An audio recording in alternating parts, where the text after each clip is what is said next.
Bonjour Manuel Bompard. Bonjour. Depuis plusieurs jours, des villes de banlieue parisiennes sont secouées par des violences en réaction à la violente interpellation de Théo à Aulnay-sous-Bois. Peut-on, selon vous, encore éviter un scénario comparable à celui de 2005 avec des émeutes qui se propagent à l'ensemble du pays? Je l'espère parce que je crois que c'est nécessaire pour notre pays, mais pour ça, il faut qu'il y ait des mesures fortes qui soient prises suite à ces actes qui sont des actes éminemment condamnables. Et de ce point de vue-là, je trouve que le gouvernement met un petit peu de temps à traiter cette question. C'est-à-dire que, il faut que justice soit faite et que justice soit faite dans des délais les plus courts possibles. Et deux, il faut qu'il y ait des mesures immédiates pour expulser de la police municipale ceux qui commettent de tels actes. C'est une espèce de purge, comme l'a dit Jean-Luc Mélenchon, une purge des éléments malsains de la police. La formule est claire, mais oui, bien sûr, il faut mettre un terme à ce type de... Ça se fait pas comme ça. Il faut des enquêtes, il faut des procédures. On ne décide pas comme ça du jour au lendemain de jeter. Bien sûr, mais je crois qu'il faut donner un signe. Il faut donner un signe parce que sinon on a le sentiment que ce type de pratiques sont des pratiques acceptables.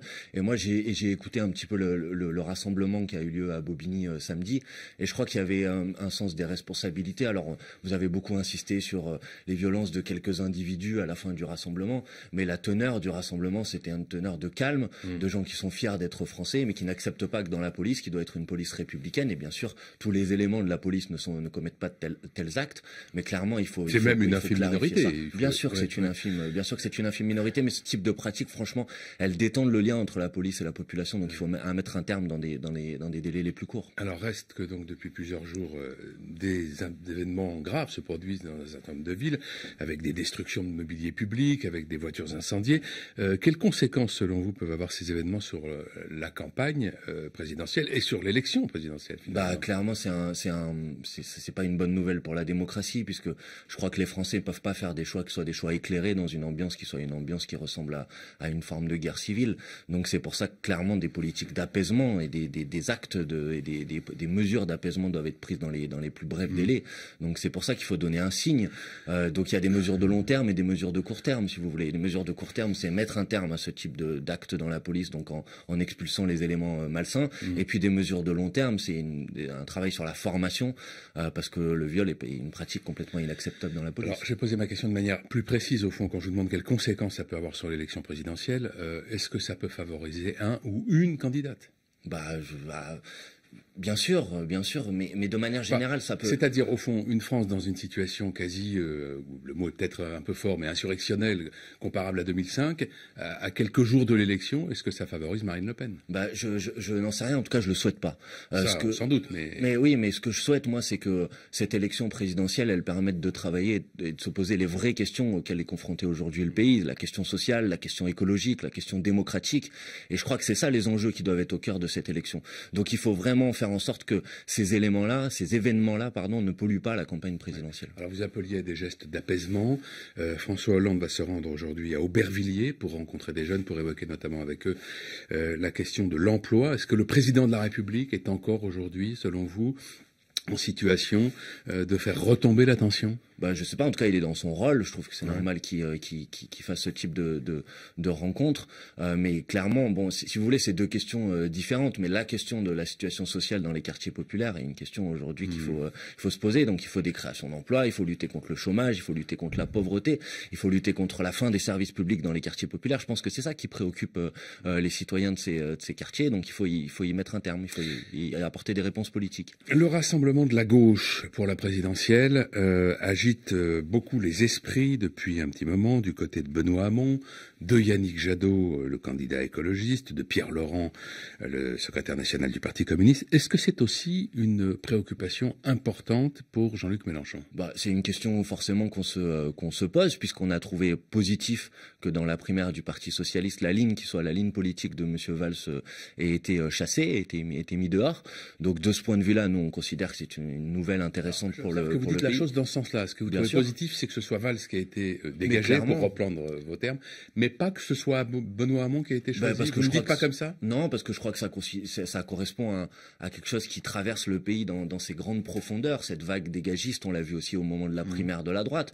Monsieur Sarkozy dehors, Monsieur Hollande en incapacité de se présenter, Monsieur Valls dehors. Je crois que c'est ça le principal enseignement de cette primaire. Et de ce point de vue-là, ça pose à Benoît Hamon une question importante, savoir est-ce que oui ou non il reste restent fidèles à ce courant dégagiste? Est-ce que oui ou non ils rompent enfin avec l'ancien monde? Et ça, c'est ça, nous, les questions que nous lui posons aujourd'hui. Un besoin de clarification. Il ne peut pas être question dans cette élection présidentielle de recycler tous ceux qui ont fait la politique de ces dernières années, politique qui a été largement condamnée par le peuple français. C'est de ça que Jean-Luc Mélenchon parle quand il dit qu'il ne veut pas qu'on se paye sa tête. Bien sûr. Il faut que tous les éléments, en gros, du Parti socialiste, à l'exception peut-être de quelques frondeurs, soient dégagés, encore une fois, pour reprendre le terme. C'est surtout, il faut que Benoît Hamon mette en cohérence ses actes et ses propos. Et clairement, on ne pourra pas faire une politique qui soit clairement une politique en rupture avec ce qui a été mis en place ces dernières années, en recyclant les anciens ministres de M. Hollande, en recyclant les députés qui ont voté toutes les lois, par exemple la loi El Khomri, si vous voulez. M. Hamon dit dans son programme qu'il va mettre un terme à la loi El Khomri, il aura du mal à le faire en proposant à Mme El Khomri d'être à nouveau députée. Ces questions-là, elles vont au-delà du projet, ces questions de personnes? Non, mais elles sont indispensables pour qu'on puisse croire réellement dans le projet. Parce que je crois que les Français sont un peu vaccinés des promesses de campagne qui sont pas suivies des faits. Je crois que le coup du Bourget, par exemple, c'est quelque chose qui reste dans la tête de beaucoup de gens.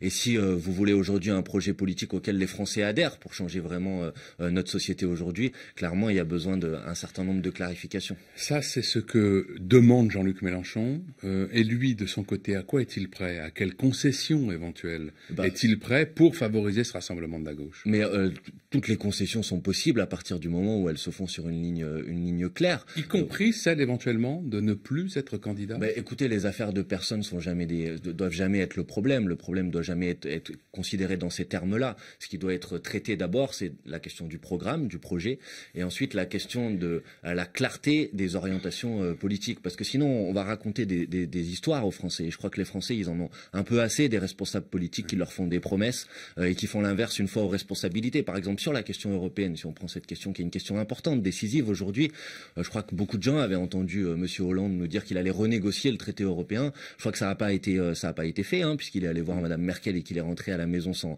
rien. Benoît Hamon était ministre de ce gouvernement, ça l'avait pas fait démissionner, donc clairement, voilà, je crois qu'il y a besoin de rassurer un peu les Français sur ces intentions précises. Est-ce que vous pensez que François Fillon pourra aller au bout de sa candidature à l'élection présidentielle?